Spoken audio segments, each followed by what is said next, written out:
even though a game's graphics was definitively of not much importance before the jump from the 2D plane to 3D, you could only do so much, given the system's limitations. Without photorealism, game makers had to rely mostly on good writing and good gameplay so that you could guide the pixelated sprites through to the end and still have the game be a great experience.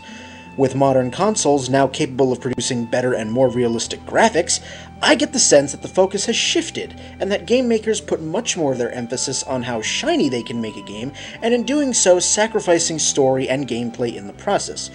Do you think otherwise? We'll look at the different sides of this issue on our forum we call Downloadable Content.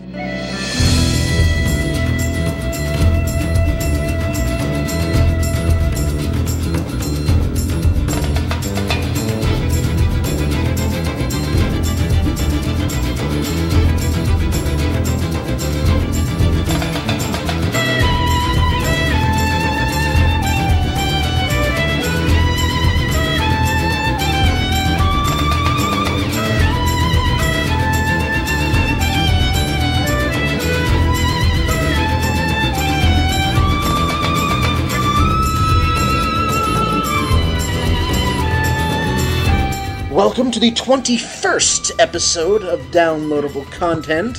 I am Brian, and with me on this episode we have Ron. Hello. Ronnie. Greetings, true believers. And welcome back to Nick. Yay! It's 21 episodes that can drink. Yes, downloadable content is now legal. In the U.S. at least, it was legal when it was 19 in Canada and 18 in England. Although 17 is the age of consent in New York, but... So it could actually... Are we talking alcohol consent or sex consent? Any way you want to interpret that, dear boy. Fair enough for me. So, on this episode, we're going to be talking about a topic that is extremely subjective, open to debate and opinion, and I'm sure that there's going to be no shortage of debate and opinion on this episode. We're going to talk about the notion that as video games advance with each generation of consoles, the idea of game developers sacrificing good writing, good story, good gameplay, all for the sake of making a game look pretty. I am of that opinion. I'm sure we are going to have differing opinions over the course of the episode. That's why we're all here, so we can bludgeon each other until one of us sees everything from my point of view. Although you don't agree. Good. I'm glad you're coming with me on that one. But, but yes. If you want to give us your thoughts on this particular subject, you can go onto Downloadable Content's Facebook at facebook.com/downloadablecontent, or go onto Twitter at DLContent. So, let's get to work, gentlemen. So, when you say stuff as sacrificing story and gameplay for making graphics more realistic and pretty, what kind of games are you talking about in particular? What stood out for you? For me personally? Yes. I think I started noticing this really starting with the recent trend of Final Fantasy games. The most recent Final Fantasy game is where, you know, I tend to think that some of the games of Final Fantasy that had the greatest story were ones from the Super Nintendo era. 4, 6, 7 had an amazing story for the PS1. But I kind of tended to think that the quality... Well, 12 has probably one of the most in-depth stories in the entire series. Now, whether it is a well-told story is another thing, but it's not like they're sacrificing story in that game. Well, you also didn't let me finish my point. Oh, okay. Already, 4 minutes into the episode, and we're already running people over. Here we go. Here we go. Just because, I mean, I don't consider 7 necessarily to be like the pinnacle of the series, and then afterwards Square just made pale imitations. No, I mean, I just seem to think that, you know, the story and gameplay of the Final Fantasy series in particular just started getting, notches downward. I mean, I know a lot of the criticism for 12. I enjoyed 12. I enjoyed 12 a lot. A lot of the flack that 12 got was, oh, it plays like an MMO, and oh, you can fully automate your party, you don't have to do anything. Which, some of that criticism is warranted. I, however, feel that Final Fantasy XIII, which is what I'm currently playing through now, a lot of the common threads I hear about it is, oh, all you need to do is just mash X and win. Which does have a grain of truth in it. After all, they introduce a command that's just auto battle. Just press X, let the computer decide your attacks for you, and you already can't control your other two party members. So it kind of has the Final Fantasy XIII kind of has the feel of me just playing through a movie. That's kind of what they were going for, and that's definitely a major flaw in it. And I actually won't argue that point. It seems to me a lot of what your thing on this is, it's not necessarily that they're sacrificing story for shiny graphics, that they're sacrificing something more important. They're sacrificing gameplay for shiny graphics. Because any of these games, they have Final Fantasy 12 and 13, even, as you said, 13's a movie. 13 has a decent story. It's just, you're not really playing the story, you're watching the story unfold. And a good example of that both tells a good story and has a great presentation in the graphics, but it kind of falls short in the terms of gameplay, is one I could think of off the top of my head is the Call of Duty series, where it does tell a pretty good story and the graphics are top-notch, but the gameplay is pretty stale and bland and really doesn't present anything new to the table, and it doesn't draw you in. It doesn't immerse you into the gameplay, and it's basically $60 for shiny. Well, before you, I'll let you elaborate. I want you to elaborate on the gameplay. I'm not familiar with the Call of Duty series, so what do you mean by the gameplay is bland? Well, if Call of Duty is in short a first-person shooter of a war game, and it's basically generic FPS shooter 1. You go to checkpoint, you kill bad guys along the way. I mean, it's a tried and true formula, but you're just running and shooting. There's no thinking involved. There's no putting yourself into that picture. There's no. It's stuff that I could pick up in any other FPS and get the exact same damn thing. I could pick up Borderlands and get the exact same run and shoot checkpoint that Call of Duty has, but Borderlands at least has features I can use, like an RPG system and stats and level ups that I can actually kind of have control over, instead of just Call of Duty where it's go here, kill this, go here. The thing, too, with, Halo, for example, the reason why people thought that was amazing at the time was because up until pretty much it was Doom until GoldenEye. First-person shooters are almost exactly the same. GoldenEye happened, then people went, oh, this is fantastic, we can have multiplayer with our first-person shooter now, let's do that.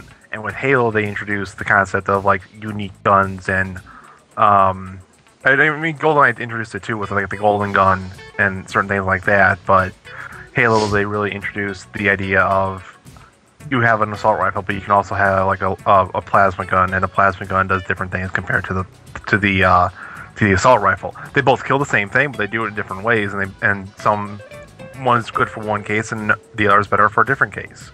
And now with the Call of Duty, especially if you have a modern day setting, you're relying on modern day guns. For example, the M16 rifle, which is, I believe, the standard NATO rifle. That thing may be very customizable, but it's almost always going to be relying on I think the 7.68 millimeter NATO round, and it just shoots a gun. It just shoots a bullet, and it's going to kill anyone in almost any situation. Well, that's not very exciting if you have just one gun that's going to kill everyone in 2 hits. And that's what, and kind of touching back on Borderlands for a minute, that's what made Borderlands so much more fun. Is it's not just shooting a bullet. It's shooting a bullet that can set enemies on fire or splash acid into their face or electrocute them. That's fun! Their tagline of like 6 million guns is no joke. If you look at the coding, like they have stat variations on all of their guns in some sort of fashion. And there's guns, for example, there's a shotgun where you can shoot 12 rounds with one pull of the trigger. There's a rocket launcher that 3 rockets at once. There's a gun that does not run out of bullets, period. But the whole idea of different weapons doing different things coming from somebody who's not a FPS player, like just kind of like you, Brian, to me it kind of makes me think of a adventure game other than Legend of Zelda, and then moving into Legend of Zelda, where you have all these different things that do all kinds of different stuff. And then they kind of did that for FPSs, where they put in different guns that could do different things, such as shoot through walls. Which, even for somebody who doesn't play first-person shooters, that sounds like a great idea. That should be in every game. And, you know, there are elements in all of them that can, you know, be used to try to augment gameplay. I mean, take, for example, you just brought up Zelda. Mario and Zelda, they have the same objective. Go rescue Princess. But even though we already know the objective of the game, how you get there is always different, which is what makes each release, each new installment in the franchise, that much more interesting to play. Mm-hmm. But I think we're always touching back on one point that it seems like all of us seem to be hammering home. It really doesn't matter how great the graphics are or how awesome the storytelling is. It comes down to how fun the gameplay is and how much of a joy it is to play. And while the graphics and the story are nice add-ons, you know, that's what we came to play games for. If I want, you know, incredibly realistic CGI sequences, I could go watch a movie. If I want a gripping story with all these plot twists and plot turns, I can go read a book. But I can't do any of those things to simulate great gameplay. That can only be found in video games. And again, that's the point we're getting back at here, is that who cares what it looks like as long as it plays good? Yeah, but the sick fact of the matter is that we have a lot of graphics snobs out there. It's not even just that. Who cares, Nick? How about this? If you have a game and 2 games and you can only have enough money to buy one, they both play great, they both have great stories, but one has terrible graphics and one has great graphics. Which one are you going to spend your money on? All factors being equal. That's too many X factors to call on the play there. Well, no, I'm just saying that you cannot say that there is nothing that graphics play in this. Yeah, if all factors being equal, graphics are going to. What you're saying is that graphics are less important than gameplay and story, which I would agree with. But you can't say that it plays no factor. There's a reason why when NES came out, they were talking about how much better it looked than some of the arcade ones. There's a reason they made a huge deal about how much better Super Nintendo looked than the first generation. There's a reason that every generation, including the ones we think of as, you know, great gameplay generations, most of them advertised on how good their graphics looks compared to the older things. Every generation does that. The holy grail that is, like, that we're kind of talking about is we're trying to achieve true immersion in the game, where you don't even realize that that you're using a controller, like you feel like you're actually in the game itself, which is always a hard thing to do. It's achieved easier through gameplay and storytelling. Immersion good, graphics to a certain point bad, and Xenosaga is the worst example of this. Oh, that is one of the games. Before we continue on with the actual story, that was one of the games in my notes here. Xenosaga is a bit of an odd creature. Because I loved the games. I loved all 3 games. Yeah, wasn't that the 3-part one you were always playing in college? Yeah, Wyatt introduced me to Xenosaga, and he created a monster in the process. But yes, Xenosaga goes a bit crazy with cutscenes. one of the points I want to bring up is, what strikes a delicate balance here between graphics and story and gameplay? Xenosaga has an excellent story, but too much of it is explained to you through the overused and abused mode of cutscenes. We're talking cutscenes so long that they ask you to save halfway through them. We're talking 30 to 45 minute cutscenes. The best description I've ever had for that game was, it is the most beautiful and interesting interactive movie that you've ever seen in your life, but the interaction is optional. That is actually a very good analogy, actually. Xenosaga is, and, great story, amazing story, but they did just abuse the cutscenes. I think there are better methods to tell a great story than through the gratuitous use of 45-minute cutscenes. Are you sure it works for Hollywood? Yes. I must be weird because I have no problem reading blocks of text in an RPG. I just might be old. I think the age is part of a factor there, but that was part of the charm. To me, I think if it's just characters talking, there's no need for it to be a cutscene, unless it's a particularly strong moment, such as when you confront the main villain. But most of the time, blocks of text are fine. But a lot of cutscenes, like, since you've been playing through it, Final Fantasy XIII has a lot of cutscenes of action scenes that you couldn't do in regular gameplay, or at least not easily. That's very true. That's very true. I mean, and you have to find a delicate balance somewhere in there. But as I said, there were games. I mean, we grew up with the Super Nintendo and Sega Genesis and whatnot, and we are familiar with the games that didn't need great graphics to tell a great story or to provide great gameplay. The early Final Fantasies, Chrono Trigger, even Mario and Sonic. For crying out loud, Yes, but when we had Super Mario World, or we had Chrono Trigger, one of the drawing facts to Chrono Trigger was how great it looked. The same for Super Mario World. It was a whole head above the old Mario games or any of the old NES games. I mean, that was one of the things that drew you to it. I'm going to come at this from a new angle. Think about it this way. When we were kids, we had all these games that they had their, at the time, cutting-edge technology. What is different today that we did not have back in, 1995? Well, I think the main difference is, back in the day, they didn't have, as you said, they didn't have as good graphics. So every generation was better, but if they didn't make a fun game, the graphics would draw people to it, but you had to keep them with gameplay.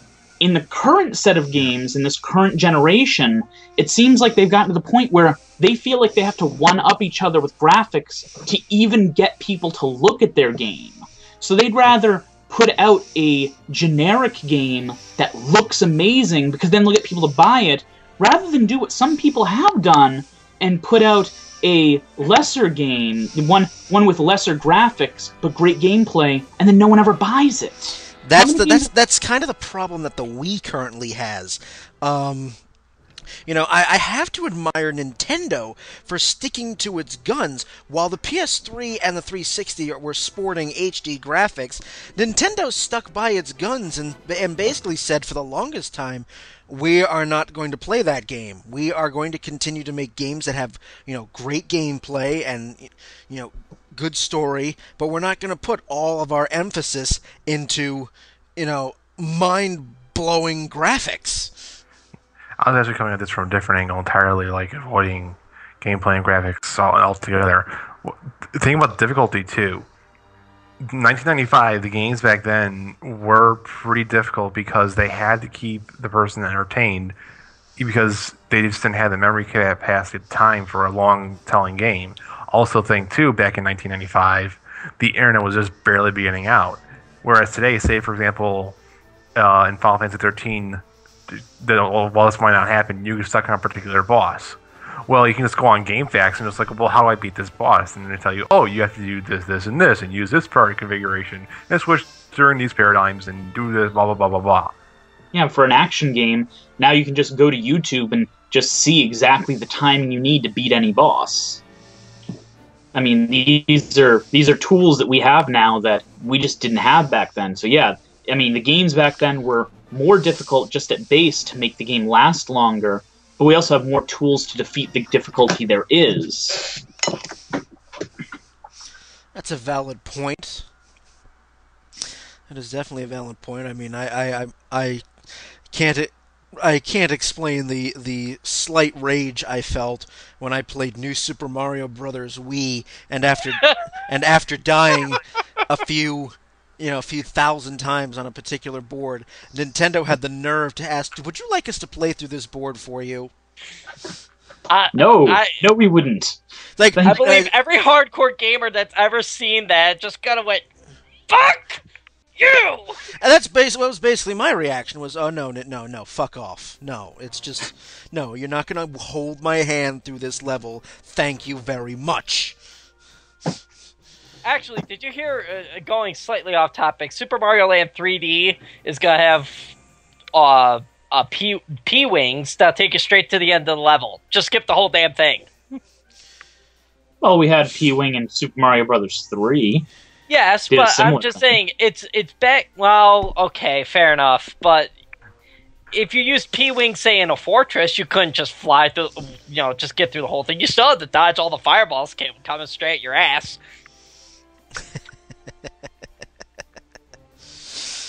What?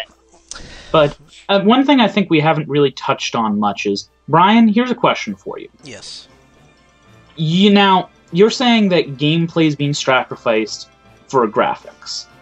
I agree with you, but the point I disagree with, which I think a lot of people have been kind of touching on, is I don't believe that valuing graphics necessarily means that you do have to sacrifice gameplay. It's not an either-or. It's not a zero-sum game.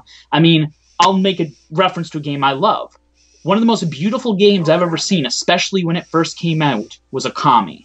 Okay. Okami is a beautiful game. They design, the whole point of it was, it has a graphics that look like you're playing a painting. Yep, that was the intention. Yep. That's exactly right. And it was a beautiful game, and the look to that actually aided the point they were getting at with the game, where you had the paintbrush and you could do the different things in the game. It actually aided the gameplay in the rest of the game. I mean, gameplay was not sacrificed there for a good game, for a beautiful. But that's the studio taking into account the type of the story that they were telling, and then going, okay, how can we use graphics to supplement the story? Because they came into it with the intent already, like, okay, we're going to go with this water brush, older Japanese style of ink painting. How can we best utilize our graphics with the PS2 to give that feel, to enforce that gameplay mechanic? Right. Isn't that what? Oh, sorry, Brian. That, and I think in the case of Okami, the graphics were used as an actual plot device.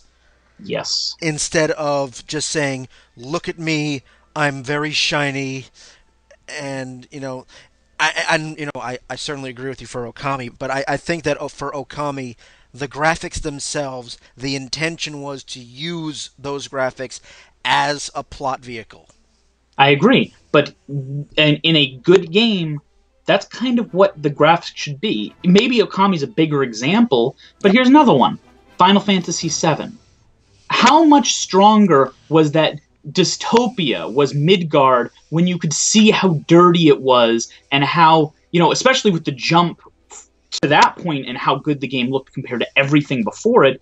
I mean, the visuals in it definitely helped sell the story, and definitely helped sell everything. Watching Sephiroth walk through the fire the first time.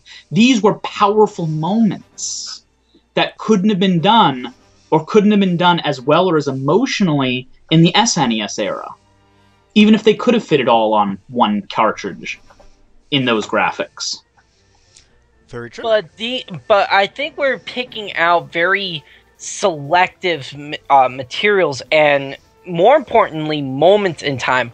Okami, to me, feels more like the exception to the graphics, gameplay, story thing than rather as a rule. Now, granted, Okami was great in helping enhance everything, and I kind of wish that more companies would use Okami as kind of a guiding principle of using the graphics to enhance and not just be a standalone.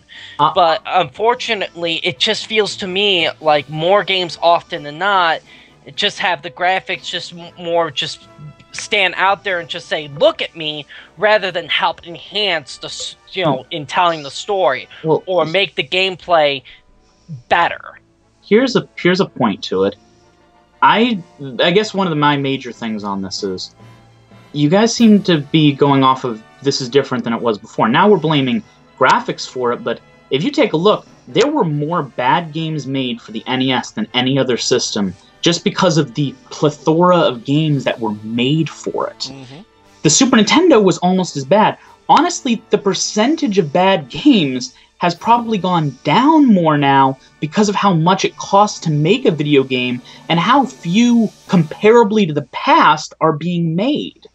I mean, back then, anybody who had programming knowledge and a couple friends could get together and make something. Nowadays, that's not true. Yeah, I mean, if you really take a look at how many good games come out each year, games that you're looking forward to, and then you take a look at any year in the past, from 1999 before to all the SNES and NES eras, I think you're going to find a pretty comparable number. Because there have always been games that sucked because, of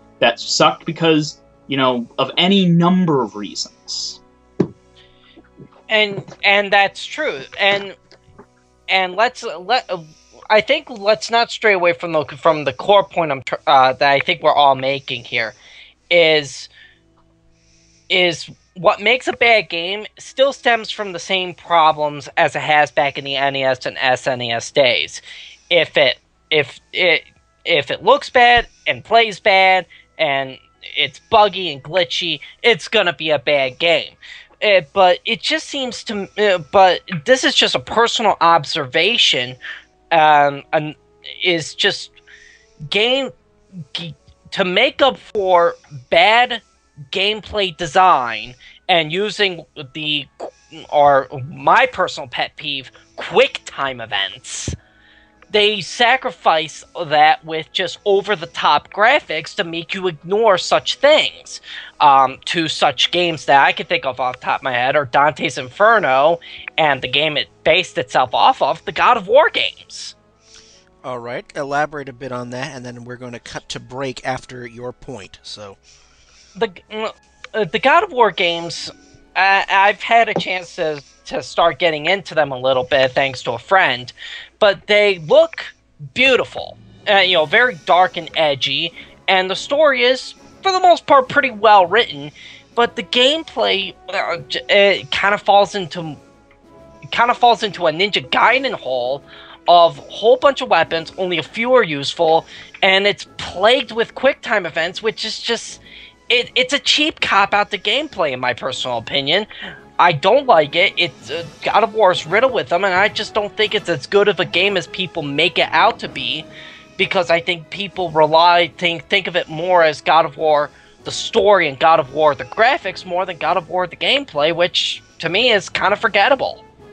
As a counterpoint to what you were saying, Nick, sure. I've never played the God of War series, but one thing that every person who's tried to get me to play it has harped on is how good the gameplay was.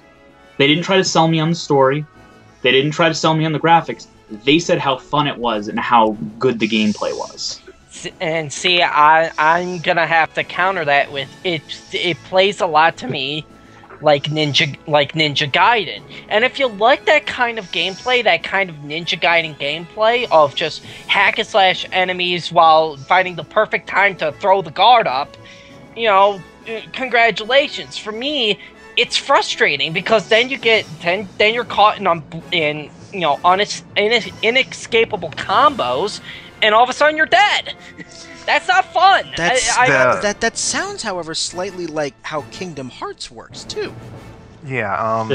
Keep in mind too not as severe to a degree though as God of War.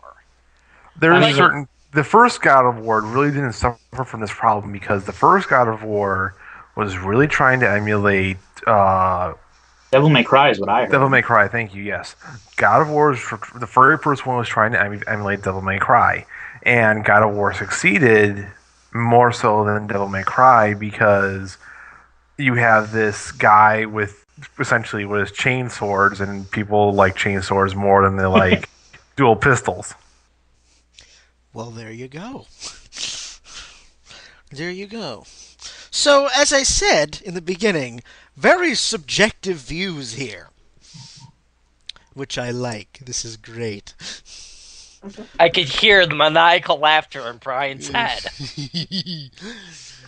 This is great. But, there definitely are exceptions to the rule, and there are definitely games that pull this combination of graphics, story, and gameplay off very well, without abusing things like QuickTime events or cutscenes in which you could go out, have a bite to eat, have sex, come back, and the cutscene is still going on. And there are games that do that very well, and there are games that do not. We'll discuss those on the second half of this episode of Downloadable Content. We'll be right back.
Welcome back to this very spirited episode of Downloadable Content.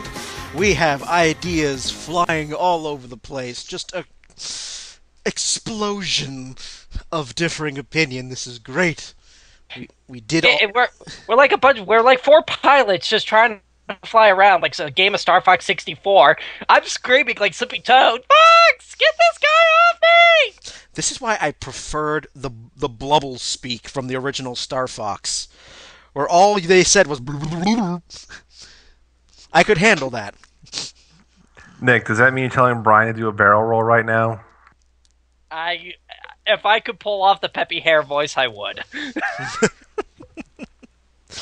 So, we have brought out a bunch of differing ideas and opinions in the first half. It might have gotten a little jumbled in there, so let's just try to summarize what we have thought over the course of the first half before we go into our subject here for the second half. So I am of the opinion that games are sacrificing story and gameplay for graphics, because I tend to take a negative view of humanity as a whole. Um, we are graphics snobs, so that's where my opinion lies. Ron? I think we're sacrificing more so gameplay, not as much story. Because I think there's games that have good gameplay and good story, that have good graphics, which we'll talk about shortly. But I think they're sacrificing more gameplay than the story itself for graphics. Ronnie? I do not think that it's being sacrificed. I believe that bad games with bad gameplay have been created since the beginning of time, and that graphics in many good games can be used to supplement and can be used to improve the game itself if it's used correctly. Just like anything, any other part of a game, it can be done well or it can be done, not as well. Okay. And Nick? It seems to me like graphics and story seem to go pretty much hand in hand with the recent trend of games. So I'm kind of with Ron on this one of just it's more the gameplay being sacrificed for graphics and story rather than sacrificing one of the others for good gameplay. I don't know. Alrighty, well good. That kind of summarizes our differing views in the nutshell. Now we're going to talk about games that combine these sort of things really, really well. And I will open the bidding with a game I recently beat. By recently, I think it was earlier this year, or maybe late last year. I'm going to open up with BioShock. Good choice. I'm going to open up with BioShock. Because I had a little bit of trepidation going into BioShock because the game was billed as a first-person shooter, and it has that view. I was going to say, I've actually played BioShock as well, and I did, not to be, a bigot here, but I hate first-person shooters. I've only maybe found 3 or 4 in all the years I've played that I've actually enjoyed. I was sold on BioShock because of the story, which my friends have told me so many times, and I thoroughly enjoyed that game. I was actually recommended BioShock for its incredible gameplay of combining the shooter with some magic aspect and, for lack of a better term, a level-up system where you can level up your weapons and powers as you went along. You can customize your weapons, yes. That's what drew me into the game, and I also thoroughly enjoy it. Though I'm going to have to disagree with you, Brian. I think the graphics a little too dark for me. It doesn't really stand out to me. What really this is just my personal opinion. What really stands out for me in graphics is those kind of bright, shiny, kind of pops out at you graphics, not something that is kind of you're in a dark corridor with dark enemies. Well, that's like saying a film noir isn't a good film because it's not bright and shiny. I mean, yes, you might not prefer that kind of graphics, but that doesn't make them any less beautiful graphics. It's just not something that appeals to you personally. You kind of cut me off there. The point that ultimately gets to is the graphics have to fit the mood of the gameplay, and with that, BioShock masters it. Oh yes, big time. Given the story of the game, I mean, Rapture is in the middle of the ends of a civil war. Andrew Ryan, his creation is crumbling at the seams, and you're also at the bottom of the ocean. It's going to look dark. Ron, you were going to start to say something? I was going to say that I think pro graphics actually help with the story a lot because it's supposed to be like this guy's. The Rapture's supposed to be Andrew Ryan's. Is it socialism he's preaching, I think? Oh no! Andrew Ryan is the staunchest capitalist you will ever meet. Okay, he's preaching capitalism, so his solution to capitalism is, or his ideal capitalistic world is everyone's at the bottom of the ocean floor with mutant superpowers, throwing lightning around underwater in a metal tube or in a metal room. Anyone here see a problem? Well, the creation of plasmids in the game is explained in the story. I know that, which I agree. But the graphics I think really help because it's this very dark area, which is supposed to be, and you have all these neon signs glowing, which makes the lighting very contrast heavy. Oh, very 1940s. It was very beautiful. Chicago's what it reminded me of. Yes. Very much the old photos of Chicago. Now, what I particularly liked about how the gameplay was set up is that there were very few cutscenes in the game. Everything took place in game. At almost no point throughout the game did you have, no use of your abilities. Story, dialogue, listening to audio tapes, all occurred in game. It was seamless. It was beautiful. There was maybe 4 cutscenes total in the entire game. Yeah, I think, and not long. Yeah, probably I was introduced to the game because I was spending the night at a friend's house, and he was like, "Oh, have you heard this game called BioShock?" I'm like, "No, what is it?" And he showed it to me, and within the first 5 seconds, he gets mauled by a Big Daddy with a giant drill. Yeah, that was an unpleasant experience. I found it pretty funny, and he's like, "No, I did that on purpose. Now let me show you how it's actually supposed to be done."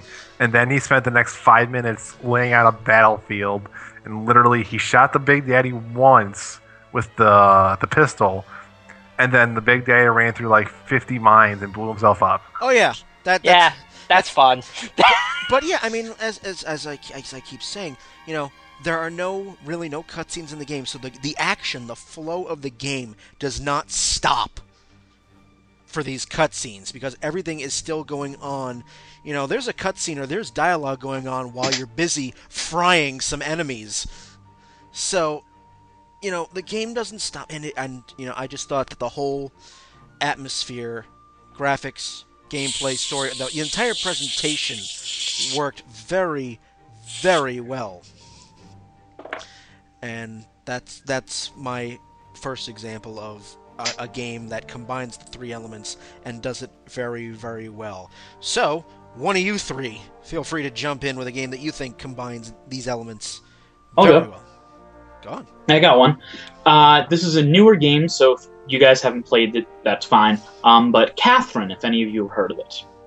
I have heard of Catherine. I've been told to pick up Catherine. Probably won't until it hits the bargain bin, but I've been hearing it is quite the puzzle game. I got a lecture on this game when I saw Ronnie a couple of weeks ago, so I will. So you already know this. I will now let him lecture to the airwaves. Go. First, I'll start on what you guys brought up earlier about the difficulty. Catherine is probably one of the hardest games that I've ever played since the NES era, and I've played a lot of the old NES games, and I'm playing it on easy mode. My friend played it on normal mode. He's finished dozens upon dozens of... All he does is play video games on the Xbox 360, getting all of their achievements. He still barely took him a couple of weeks to finish Catherine just to get through the last couple levels. The game is Nintendo hard. For those of you who know what that means, it is Nintendo hard. NES hard. Oh dear. Oh wow. They had to add in a patch in the Japanese version to put a super easy version of the game, super easy version for you to play so that people could beat the game. Ours comes with it, and it's in the instruction manual, but you have to put in a special code to activate it because it was added in later. Okay, so the basic premise for the game, because the story actually is very important to this, the game is segregated between daytime, where you get to interact with your friends and your girlfriend, and then nighttime, where you are in dreams that try to murder you in a giant block puzzle tower that you have to keep climbing up, or you will fall to your death as the blocks fall. Don't forget about the giant red hands grasping after you as well. Oh, yes. So it's kind of like Tetris, except more death. If you were climbing up a Tetris, yes, that would be what it would be. The game, I won't go into specifics in the thing, but the things that I think really make this game are, it has a very strong story, a very adult story. It is a game for adults. There's no doubt about it. There is no doubt. There is honest conversations about relationships, about sex, about adult problems, about growing up, about, going beyond, starting a family. It has all these problems that people from in their 20s to 40s can all identify with, that you really don't see in video games. So you have that as a base, and then you have some of the most addictive puzzle game fare that I've seen in years that isn't derivative of any other game. And the graphics are amazing. The graphics are a draw for it. It's like what we were talking about with the other games, with Okami, with Final Fantasy VII. They knew the look they were going for, and the graphics do nothing but accentuate the positives of the game. And that's what graphics should do. Very true, and I agree with that wholeheartedly. Graphics should not be the sole focal point of a video game, which has been, basically the premise I've been trying to reach for this episode. Graphics should not be the be-all, end-all selling point. They should augment a game. I don't think anyone disagrees with that. Even I can agree with that comment. I just don't think they've gone as far as you do. Away from that. But yes, what systems, or is it a computer game? It is PS3 and Xbox 360. Okay. No Wii for you, Brian. No Wii for you. That's okay. I have a PS3, so I'm perfectly capable of getting this game. I'll probably be picking up a PS3 for the Ghibli game that will be coming out, which will be an amazing combination of gameplay and graphics, I hope. Well, excellent. Ron or Nick? You can go first if you want. I was gonna say I was gonna let Nick go first, but no, I'll jump in because he's being so polite. I'm going to stick with a more recent game as well. It's a little bit older. Mass Effect 2. Okay. Now considered ancient by some, but yes. Yes. It was released in 2006, and Mass Effect 2 was 2010. Oh God, people weren't even alive then. Yes. All right, I'm done. Go on. Yeah. But to me, I like it because it's a action RPG, sometimes more actiony than others. But you control where the story goes. I mean, the gameplay is really based around what you do, and the story is based around what you do. And to me, because it's a sci-fi setting, there's always going to be like shiny graphics and lots of guns and lots of lights and lots of explosions. But they make sense in the story because of what you're trying to do, which is save the galaxy from an alien menace invading and blowing it all back to the Stone Age. Interesting. And I know that in Mass Effect, what you do affects the outcome of the game. There's it's not linear. There's in Mass Effect 2. This probably I had the simplest example of this is Mass Effect 2. There's certain cutscenes that you do not have access to unless you upgrade your ship along the way. And now, granted, it's very easy to upgrade your ship. You pretty much have to go out of your way to get the bad ending out of Mass Effect 2. But there's certain cutscenes you do, and like, say for example, you can upgrade your shields, but you choose not to. Well, your ship in the middle of the fight, the shields get blown out, and then now you're taking hull damage. And that's not a good thing to have when you're in the middle of space. Very good. So how does all three elements of story, gameplay, and graphics, come together to make, an excellent experience? Well, the graphics is to me, I find it is very plausible in terms of like you can have shiny things because it's a sci-fi setting. They're trying to present both a clean like a clean dystopian future where the galaxy solved all its problems. You mean But utopian? yeah, utopian. Thank you. Clean dystopia. That doesn't work. Yeah, yeah. I'm getting my words. I'm getting my words. I'm getting my words mixed up. That's how it happens when you're on 4 hours of sleep. Um, but you also but as you get underneath the utopian cities and how the surface looks all nice and shiny, you're seeing like the grim under city workings and the backdoor deals and the homeless people of the galaxy and the scum of the universe all like boiling under the scenes. And then the gameplay I feel is very good because I mean maybe the weakest aspect of this because it pretty much is cover and shoot mechanics, but you have the ability to like adjust the battlefield a little bit, like throwing out a certain spell that will make your enemies float in the air, or throw out a shockwave that blows them all off a platform. Interesting stuff.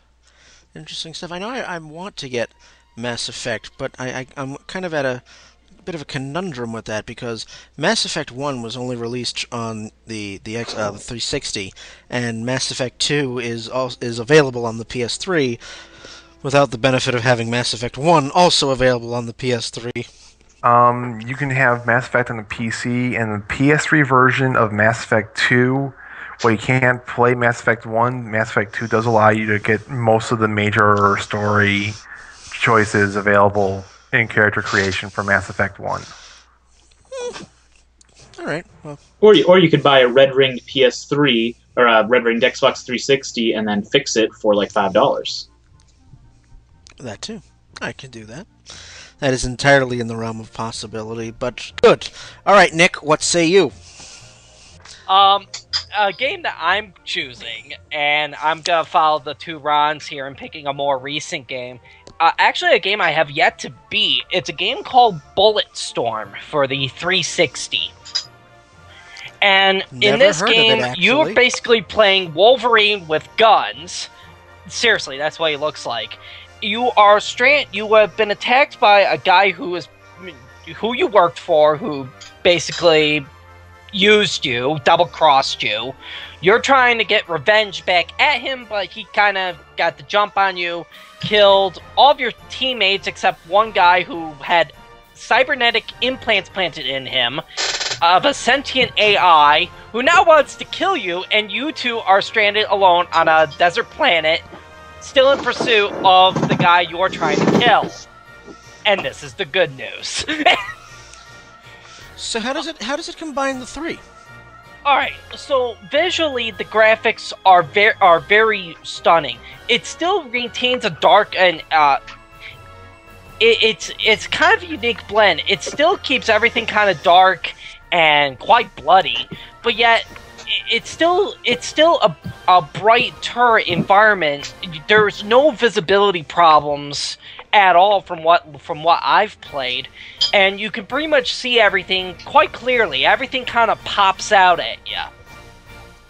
Storyline has been very good it's a story of betrayal. You're trying to hunt down this guy. At the same time, you're trying to have your teammate who's been implanted with a rogue AI not kill you. But gameplay, and here's where it's gotten me to keep playing it, is in fact the gameplay. In the beginning of the game, you're given kind of like this wristwatch that you stole from an enemy that can work as a grappling hook, that can work as kind of a encoder, decoder, encryptor, and you get weapons throughout the game that can modify, can upgrade, and how you can buy ammo and buy upgrades is by killing enemies in the most skillful way possible. So for one of the guns, a pistol, if you buy its upgrade, it can upgrade. You can charge it up for 100 bullets and fire a rocket launcher at it, which will send the enemy careening across the entire screen, hitting something and exploding, killing all of his friends around him. You could do such fun things as kicking enemies into cacti and killing them, kicking them off cliffs, kicking walls into them, or blowing up the helicopter above their heads. I feel a lot of anger and violence coming from you. That's the You're talking to the prodigy of Lewis Black over here. It's funny. But that's the kind of game Bulletstorm is you're put into the mind and to the body of just this guy who basically everything that he thought he's been fighting for has been all for naught. Innocent lives just gone. And you really just you feel that right in the beginning of the game. And even though this game uses the one thing I hate, QuickTime events, it uses the events sparingly, and unlike other games, the QuickTime events, some of the QuickTime events are optional, and just for participating in them, you get bonus points. You get more points in which to use weapons to buy weapons, buy ammo, and whatnot. And it's a game that just as soon as I started to get into it and into the first chapter, I was immediately drawn in and could find myself in the character's shoes, which is so important to me. It really does combine a background that is both bright yet gruesome at the same time, a story that honestly is better than 90% of the games I play, and gameplay that's all in all very solid, very Borderlands-like in terms of an upgrade system and earning the points to buy ammo and upgrades. It's just amusing. You just commit as much mass homicide as possible. It's funny. There you go. All right. Homicide lover over here. I'm sorry. I've been having some rough weeks at work, and right now I've just had rage up to here. Isn't that what Grand Theft Auto is for? So you can be like, you know what? I'm pissed. I'm gonna rage on everyone in the game and shoot them all to death and have a 5-star warrant. Except I don't really like Grand Theft Auto, and unfortunately I don't have many games that revolve on mass violence, so my options here are kind of limited. Oh boy. All right. Just play an old Mario game and participate in the Great Goomba Massacre. Yes, you could do that. And there, done that. So now we're going to get into games that I think really, really failed on all counts. I'll start again. We mentioned Xenosaga before, and unfortunately, the second Xenosaga game gets my pick for this one, as a game that really was just all sorts of fail, because Namco took everything that was great about Xenosaga 1... Which wasn't a lot. I beg to differ. But, Xenosaga 2 took what was great about Xenosaga 1 and blew it up in a big ball of fire. They just, or a better analogy would be, they took everything that was good about Xenosaga 1 and put it in the paper shredder. This game had some of the most horrible gameplay I've ever encountered in an RPG. And, I find it pretty difficult to fuck up an RPG, but it was done. Right down from the battle system. They decided that in the battle system, we are now going to, instead of just hitting the enemy, we're going to make it so that you have to hit specific regions of the body for you to do any sort of significant damage. And oh, by the way... the D&D system! Oh, and by the way, we're not going to tell you what parts of the body you have to hit. You have to figure it out on your own, wasting valuable time and having the enemies cut you off in turn order so that they can hit you. And resources like too, D&D! And resources too, because let's keep in mind, they removed the shop feature in Xenosaga 2. Yes. So, it was very, very slow. It was a slog, that combined with the fact of, 4-year-long cutscenes. And the only thing that kept me going throughout Xenosaga 2 was the story. Of all of the elements in the game, the story was the only one that kept me going, and not by much. Xenosaga 2, unfortunately, was what doomed the franchise, because this was originally supposed to go 6 games. Xenosaga 2 did so badly that they had to end the series at 3 games. So that is my fail game for this particular question. Ron, you opened last time. I'll go to Nick this time. Oh, damn it. Okay, I really hate to do this one because I think Brian's gonna maul me, but I'm gonna pick Final Fantasy VIII. No, I was not a fan of that game either, so bash away. Now, let's break down the first 2 parts. The graphics, better than Final Fantasy VII. Yes. The storyline, Quite a bit. The storyline, awesome, right on par. Maybe one of the best told stories in the entire series. Agree with you there. The soundtrack, phenomenal, absolutely one of Uematsu's finest works. The gameplay. Oh, dear Lord, the gameplay. Welcome to the junction system. I actually enjoyed the junction system. Shut up, stop saying words. It was too I spurn you as I would spurn a rabid dog. Everyone's opinion is valid here unless you like Final Fantasy VIII, and then apparently it's not.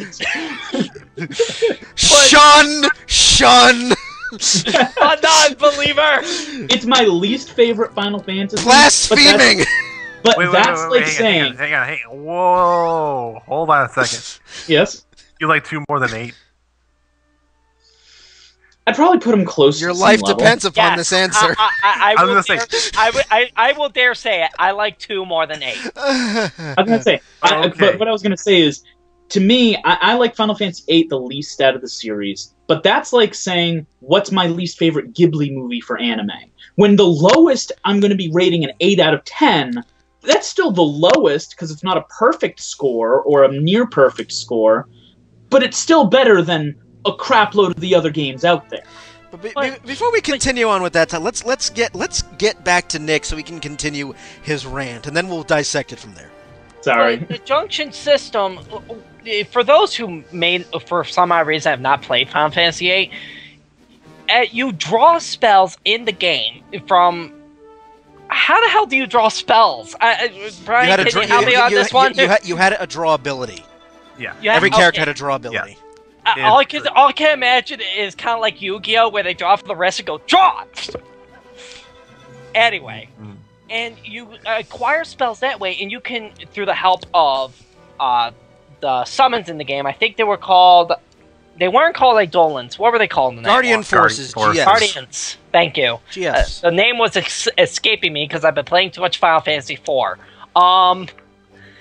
And these through the help of Guardians, you boost your stats by junctioning magic to these various stats. A great concept in theory. The drawback was you could acquire 100 triple spells within the first disc, attach it to your attack power, and oh look, everyone's DPS. It was such a broken system. You could acquire Squall's ultimate weapon still in the first disc if you knew how to do it, and through the help of GameFAQs, you certainly could. Just everything was just with a little bit of tender love and care and a little bit of grinding, you could just power your way through the rest of the game, no problem at all. And this just bugged bugged the hell out of me. I literally could not play through Final Fantasy VIII. As great of a game it is, graphics and story-wise, I literally could not sit myself through it because the gameplay was that atrocious. Summons were basically not needed. Spells were marginal at best against some specific bosses, but all you needed was to just junction the right spells to the right stats and you were golden.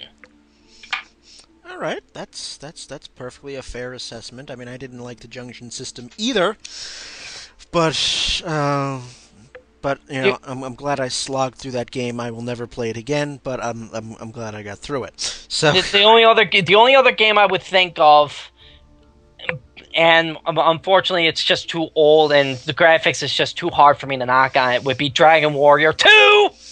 Oh, see difficulty. Fair. We'll be here for an hour ragging on that game. Anyway, yeah, I'm not gonna go into that one. Just let's move on. Ron! See, here's the problem. Nick stole my idea. I'm sorry. That's okay. I've been sitting here trying to think of one. I have one if you wanna go after me. If you still need to think. No, I think I can get it. I'm gonna go here. You want to get some fanboy raging? Let's go with this. I'm gonna piss on WoW. Yes, I praise thee. I praise thee. I am not worthy. Why am I always the here- devil's advocate? Oh, don't No. start. See, here's Let Ron here's- rant away. Go. Okay, when the game first came out, and I'm talking, what was this? 2005, earlier. Because we're running short on time. Let him rant. Yeah. That this was for those who don't know, the Warcraft series had a very long and very detailed storied world. There's a lot of races. You're always fighting. It's based on a real-time strategy game similar to StarCraft, and their story in there is very deep. You feel very involved with it. And you're I'm losing my train of my words here, but you felt like you were making a difference in this very bleak world, for like striving for that good or evil if you wanted to play the horde side. Whereas with World of Warcraft, you grind on mods with nameless NPCs using same skills that have a 5-second cooldown over and over and over and over and over and over and over and over and over and over and over and over and over and over and over and over again. Enough! We get the point! For the chance to get a gear drop that makes your stats +2. That just seems like a criticism of MMOs in general, though, not World of Warcraft in specific. In fact, they were better than EverQuest was in that. Yeah, but EverQuest always had the challenge because you could de-level in EverQuest, which kind of sucked ass, but it was always a challenge because there were certain areas, for those who don't know, there are certain areas in EverQuest where you had to be a certain level to get into, and if you de-leveled, you kind of were stuck in the town. But it's like, I enjoyed World of Warcraft because I enjoyed interacting in that story you were just talking about. Because they didn't ignore the lore when they created the game. In fact, for people who enjoyed the lore, World of Warcraft was a whole new trove to explore. Yeah, but these were things that were hinted at in the games already. I didn't felt I had the need to go into those areas. I knew enough about them to go, oh, that's a bad area. I should not go into that. Or ooh, Dwarven City. That sounds pretty cool, but that's about it. I do not.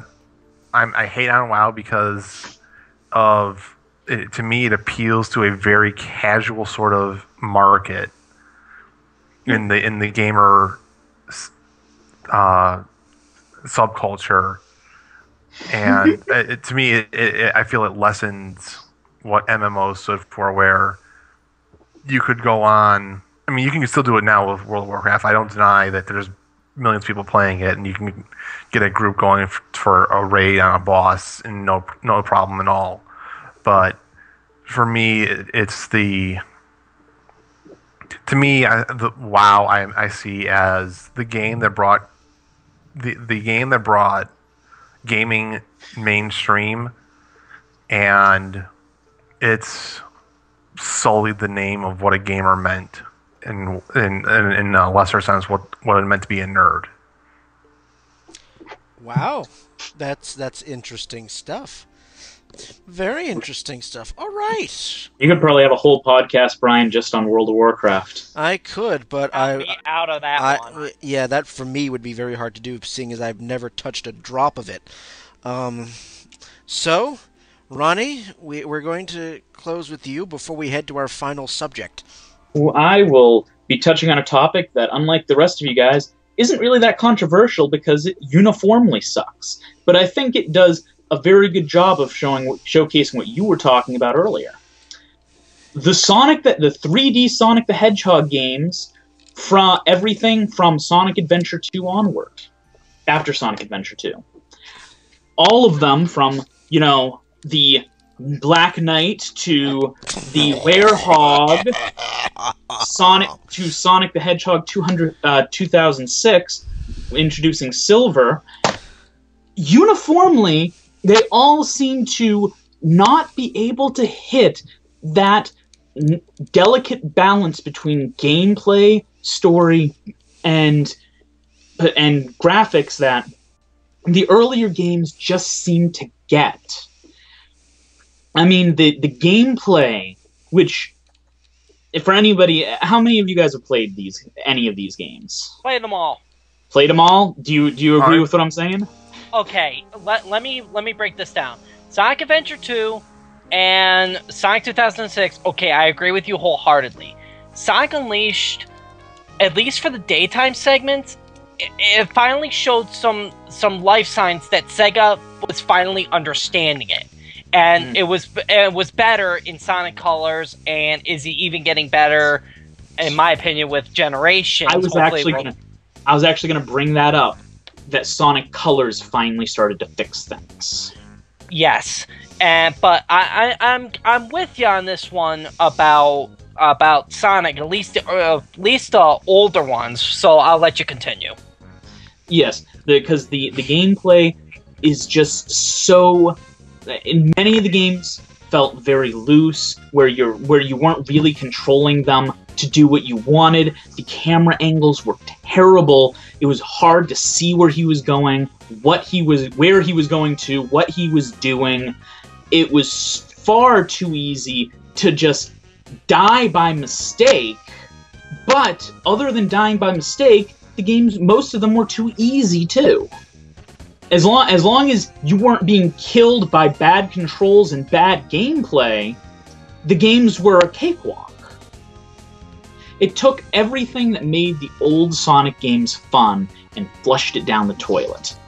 They finally seem to be able to reach a better balance with Sonic Colors, and Sonic Generations look like it's going to be doing the same thing, but for a long time, if you were a Sonic fan, you were crying yourself to sleep. Yeah, I agree there. And actually, the Sonic Colors was actually based off the Sonic Unleashed engine. The daytime portion, of course. Yeah. Fine-tuning it a little bit better, of course. Yes, and it was really... this is what I mean when I say Unleashed was finally showing signs that Sega was finally starting to get their shit together. Colors just exemplified that even more, and looks like Generations will take it even one step further than that. So, I mean, thankfully Sega's turned it around, but those old games, oh god. Even Adventure 1 wasn't that great. Oh, see, I love that one. Oh. That I had the same problems with that one as I did in Adventure 2, but to each his own opinion. Right. Back to you. All right. The last thing we're going to close with, and I think this definitely merits a few minutes of discussion, indie games. These are independent developers, usually maybe just a very small team of people who may not have the giant budgets that powerhouses like Square or EA or Activision have. Do you think that that particular sort of status lends itself, it almost forces independent studios and developers to develop games that try to combine these elements. They can. Indie developers can. They just have to be a little more creative about it. I'll pick out this game because it's one of the few indie games that I think rivals some of the bigger boys. And you guys may have heard me say it before in a previous podcast, Cthulhu Saves the World. You made me buy that. I'm sorry. No, wait. No, I'm not. But Cthulhu Saves the World, graphics-wise, it's more 16-bit, Super Nintendo era. The story, not the greatest given the limited budget, but it was cohesive enough for you at least to get from point A to point B, and made you laugh. And the gameplay was stellar. I wish Square Enix would take notes from Zeboyd Games, the people who made Cthulhu, and just understand that, hey, we like, I don't mind trying to, Square reinventing the wheel every time they make an RPG, but going back to some of their older systems that kind of combine that of a Final Fantasy and a Dragon Warrior game, that can be fun too, and it was just a nice blend of the three elements just coming together with what limited budget they had. And now they're actually, Zeboyd is going to now make the Penny Arcade games now. Nice. Very nice. One thing I'll put in for retro games, and actually, I thought this was something I was going to have to correct you on, Brian, and then you didn't actually say it, so I'll give you props for that. But that graphics are very important to retro games just as much as to regular ones. The thing is, graphics are made to be appealing. You don't have to be huge and shiny, because I'll tell you right now, if we started picking up, the Super Mario Bros. 3, that's an appealing game. You look at that, that's an appealing game graphically. That looks pretty. And they're trying to go more with that, with the indie games, a lot of them are going more for retro graphics, which are very appealing to a certain demographic of gamer. Yes, I think a game that best exemplifies that was the game I was going to mention, because I've heard nothing but good things about it. Bastion. Ah. I've been hearing good things about it, but I've yet to play it myself. I saw this being displayed very proudly at PAX. Wyatt is just a complete and total fanboy over this game, and I actually got the pleasure of being able to play some of this game. It actually is a very, very appealing game. All right, the way the graphics are set up and the way the layout of the overall game, the overall world is, think a Super Mario RPG, that sort of isometric 3D sort of setup. I'm looking at it right now. Quick question. Can this be found on the Steam network? Yes. This can be found on the Steam network. Excellent. I am looking it up right now. It is also on Xbox 360. It is an Xbox Live title. But, the way the way it works is, again, when I first started playing it, I mean, yes, it takes place in chaos. Basically, the game, how it starts is there's an event that occurred that was called the Calamity, and it fractures the world. No, don't play that. Sorry. Continue. And the way that, there are really no major cutscenes, and the action is narrated to you by a voiceover. The guy is actually explaining what is going on. It's as if he's reading you a story as the game is taking place. Can I call him Madden? No. No. That's an insult to the guy's name. Why not? The developer of Bastion, for the curious, is called Supergiant Games. It definitely has some anime style graphics. And you are, as this silent protagonist, trying to piece the world back together. And I've played very little of it, but from the little I've played, I was very, very impressed with it. And a lot of islands. A lot of islands. It kind of reminded me, as I said, of Super Mario RPG, just the way it's presented.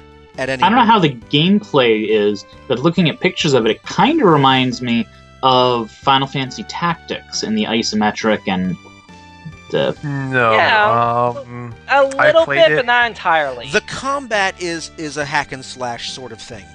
Okay.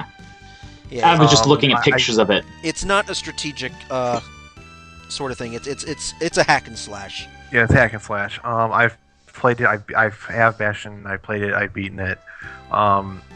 It's a very interesting type of game. I'm not sure if this would have been possible even back on a Super Nintendo, even though it kind of has that similar graphical style, just because of how the world is built around you. I mean, literally, the game literally begins, you wake up in your bed, you have your little room, and that's it.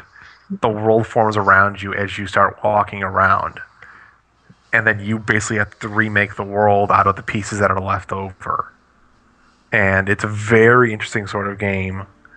But it's like it's a very interesting game because there's quite a few spoiler things in there that I won't say because of, like, this sounds like something that I think Ronnie and Nick would enjoy. I think the spoilers that I would say would ruin a lot of the game, and I really won't say it for your sake because I think this is a game that is definitely worth the $10-12 that you paid 15. For it. 15. Also is nice because it has a New Game Plus. So that way, when you do beat it, you can go back through it with all your modified weapons and all your nice. Yeah, all your levels and stuff. So, like, yeah, it's pretty nice, and you can go through like all the weapons you already have and all the modifications to it, and you can just kind of like tweak them even more, and like go for the second ending because there's 2 endings to the game. To me, I really enjoyed Bastion. It's not a long game. I would say probably 6 hours if you really rushed it. But if you like enjoyed it, you could get like a good 10-12 hours out of it. Yeah, and for $10-15, that's not bad. Yeah. I definitely think I'm going to be picking this up after hearing you guys and looking it up. Yeah, I think I'm going to do the same. It's been very, very well received. It's basically a lot of critical acclaim. And it's an amazing looking game. It's very beautiful. When I was playing through it, the brief time, the little bit I played through it was kind of like I was playing through a book. Yes, that is a very good definition of it. It's like it is like one of those choose your own adventure books, and it may not be as varied in your options of, like, you can instead of turning to page 4, you can turn to page 5 or 7 or 45 or whatever. But you have options with how you want to rebuild the world. You have options with how you want to level up your character. You have options. You can even tweak those options too. Like, say, for example, you want to gather up like money early on, but then after you get to the max level, you can just dump that option for a different power up. So, I know that I'm not entirely familiar with indie games, but as I'm trying to learn more and more about them, it kind of becomes clear that you don't really need to have the giant budgets of the big game developers to be able to make a very successful game. All you just need is just a little ingenuity and creativity, and it all boils down to the one basic core concept: is just to make the game fun. Give us a reason to play it, and and that comes back to just great gameplay. And some of these indie games we have talked about has just been great gameplay, but they also can have a good story and good graphics as well. They fandangle with it. Yeah, I mean, take Ikaruga for example. That game was made by 4 people, so Ikaruga being a shooter for the GameCube. So that pretty much summarizes my view on the indie games. I hope that this trend continues, and I hope I want them to see more exposure. I really do.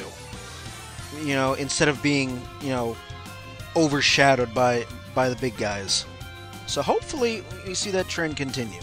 Well, so especially with the Steam network now that pretty much has its own network, and now XBLA has its own network of just straight up indie games, and they're kind of advertising it more. I think it's going to be much harder now for the big companies to just overshadow them, especially when they have such a marketable price, such an easy buy-in for us to go and play them.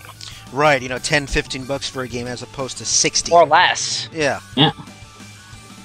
I mean, don't even forget this. There are many indie games that for years you can get free. Yes. Free is good.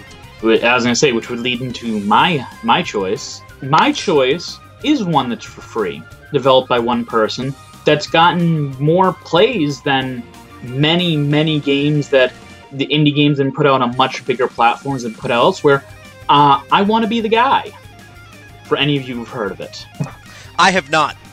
I have. Oh. It's ow. Yes. So just elaborate for me. I've never heard of that.